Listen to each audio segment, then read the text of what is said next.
you, of course, were a royal editor at The Sun. We're covering Diana day in, day out, hour in, hour out. It's been fantastic. I mean, really worth watching documentary on Channel 4 over the last week or so about her, the investigation into the death of Diana.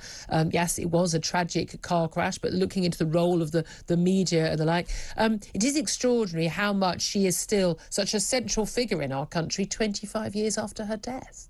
Well, I'm really not surprised, Julia, to be perfectly honest. I mean, this was a woman who deserved the title iconic, no question about that. And she still very much lives with, you know, our lives in this country. I mean, you can't separate it. And I think we'll just continue to go on remembering the Princess of Wales for what she was, complete with the mistakes that she made, but more importantly, with the joy and happiness that she brought to a great many people. It is extraordinary to think back, actually, just how sort of worshipped she was. I worked in an Evening Standard newspaper office at the time of her death, and we were right near Kensington Palace, and the sort of weeping and wailing and gnashing of teeth that was going on outside that palace was extraordinary to watch, and covered the funeral as well, as I know you did. Years on, of course, we're now talking so much more about her sons, particularly often their wives. Meghan, very much in the news once again, and I do think the Sun front page today does tell it all after her latest interview with the New Yorker's The Cut magazine. 6,400 words of invading her own privacy once again, and she made the extraordinary comments that someone on in the cast of The Lion King had said to her, who's from South Africa, that her marrying Prince Harry was greeted in South Africa with the rejoicing they felt when Nelson Mandela was released from prison after 27 long years.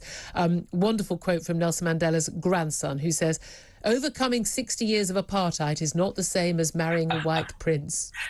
What a put down. He's absolutely spot on with that one. I mean, Meghan's done it again. I mean, since January 20, she's had pot shots at the royal family. Now, yesterday, with this 6,400-word diatribe, she's just taken a machine gun and just shot everything that you can possibly think of. I mean, the press are wrong, but I mean, she's always saying that. That's fair enough. We're always fair game and everything else.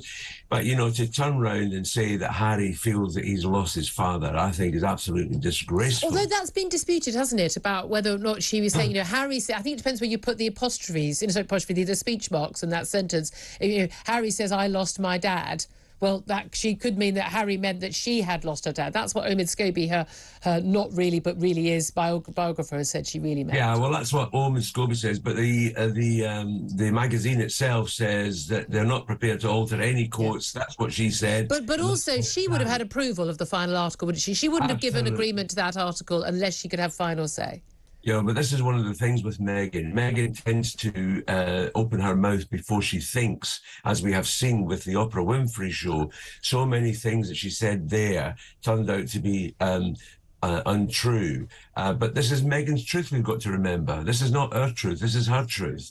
And I think that she is on the verge of really getting under the skin of the royal family if she hasn't done so already. Yeah. And I think that one day they are going to react hugely. I am very much now of the opinion that, look, Meghan, you don't want to be a member, even a sideline member of the royal family, then dump the Duchess of Sussex. And no, you're not a princess, which seems she is. Can I ask you just finally, one of the allegations she's made in this interview about having to, I had to release the pictures to the Royal Rotary. Again, this is just a system where, royal editors and royal photographers are not outside the school every day and all this. She's made two claims. One is that she couldn't bring her children up here in the UK because she would face paparazzi every single day at the school gates, couldn't do the school run.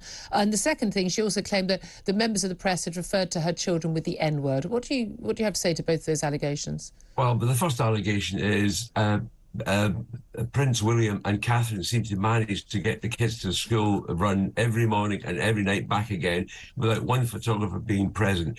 The photographers do not stalk out the school. They do not take pictures. Is that because they're lovely people or because they've been banned? What's the situation? No, they're not. Well, the point is, ipso, the press complaints people have said that you shouldn't use those pictures. Yeah. And that's the point. We're not going to be using those pictures. Any pictures we get of the kids comes through the palace or comes through Catherine herself, who takes marvellous pictures.